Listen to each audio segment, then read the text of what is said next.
Shalom.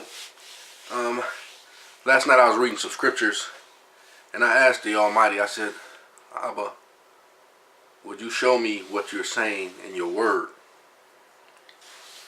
And as I began to read, I didn't pull out any dictionaries, I didn't pull out anything. I just opened up, I did read the King James Version.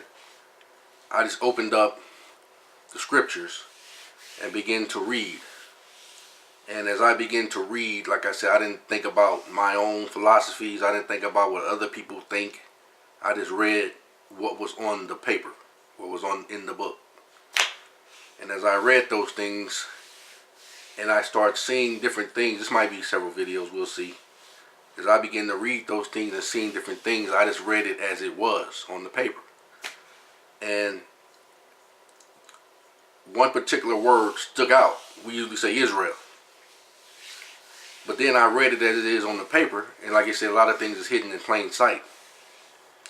As I read it on the paper, it says is dash Ra dash El. And then I've heard others speaking on Isis, Ra, El, these three gods.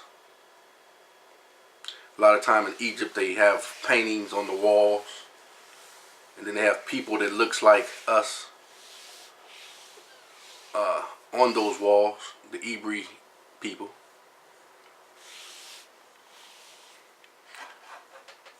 And as I read those things, I started thinking about, there's from all these different teachings. I think a lot of people is on track from all different angles, but they're limited in their belief systems, I believe. So as I begin to read those things, I found out something according to what I saw on the paper and what was shown me. And then this morning when I got up, I looked for those scriptures again, but as I was looking, I thought I had another thought to go back to where this is Isis, or is Ra and El came from.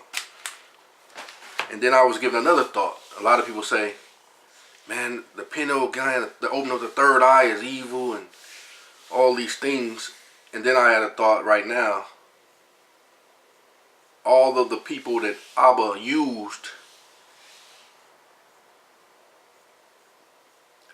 had to first come in contact with that angel called Peni.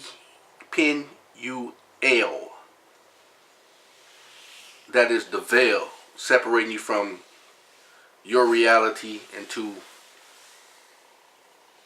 Eloh's reality.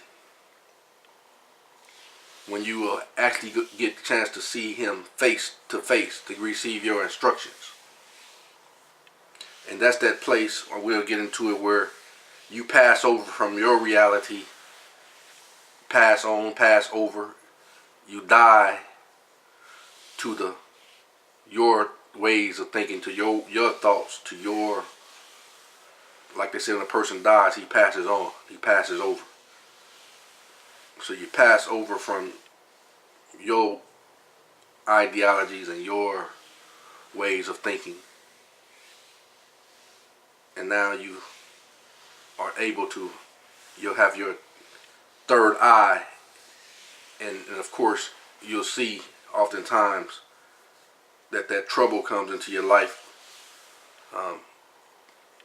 to bring to see if you're able to overcome, as Yahusha said, he who overcomes, I'll give him a white stone. Or as in case of Jacob, he prevailed, which means he passed over that day and he overcame. And you also notice he said he wrestled with a man, but it never said the man came, a man appeared. It just said he wrestled with a man after he passed over. And then that man wrestled with him, and you know, Jacob didn't give up. You know, and after the man saw that Jacob didn't give up and he didn't prevail again, and he didn't prevail, he changed Jacob's walk. He changed his nature, and Jacob became a new man. And remember it says that Elo,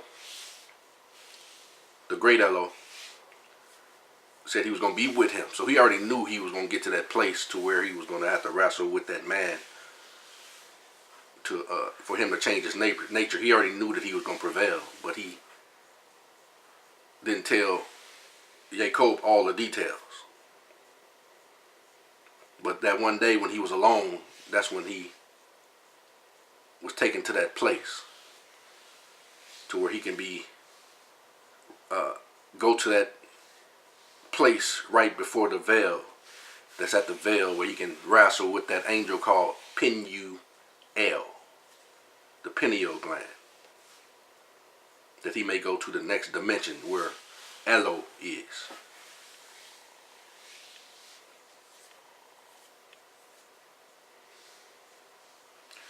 Okay, let me read some scriptures to tell you, so I can show you what I'm thinking about. Say this might be several videos.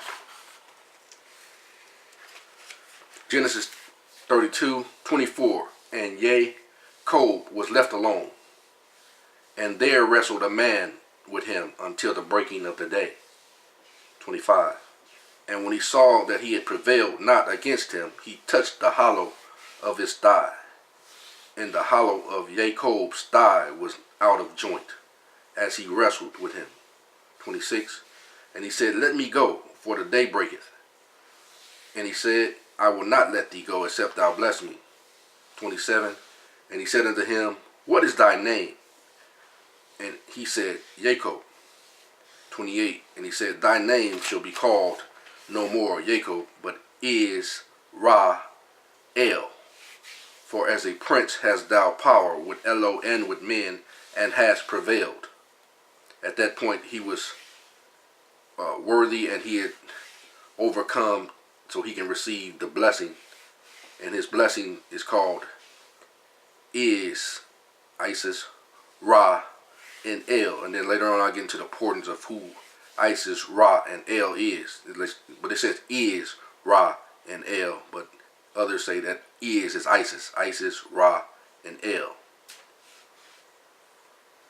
For as a prince thou hast power with Elo and with men, and hast prevailed. 29. And Jacob asked him and said, tell me, I pray thee, which means I ask thee, thy name.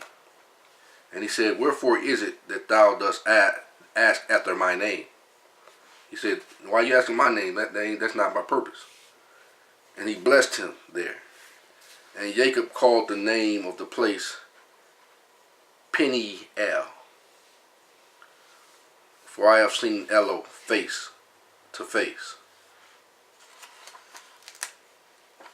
So he saw the great Elo at a place called Peniel,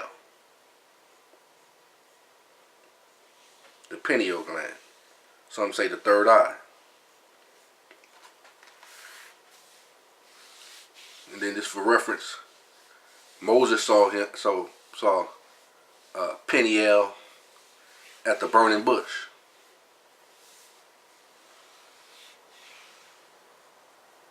That's when his life changed.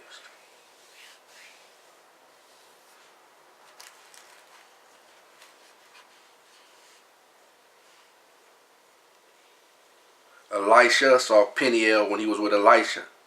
When Elisha said, open his eyes that he can see.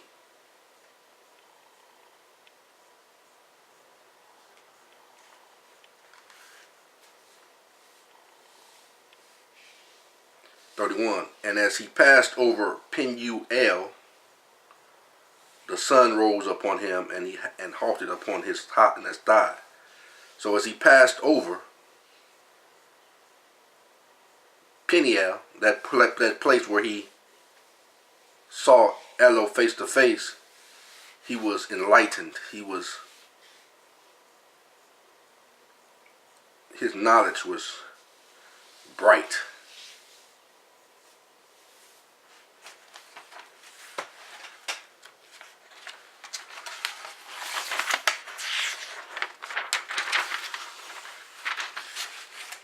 Okay, let me go to part 2.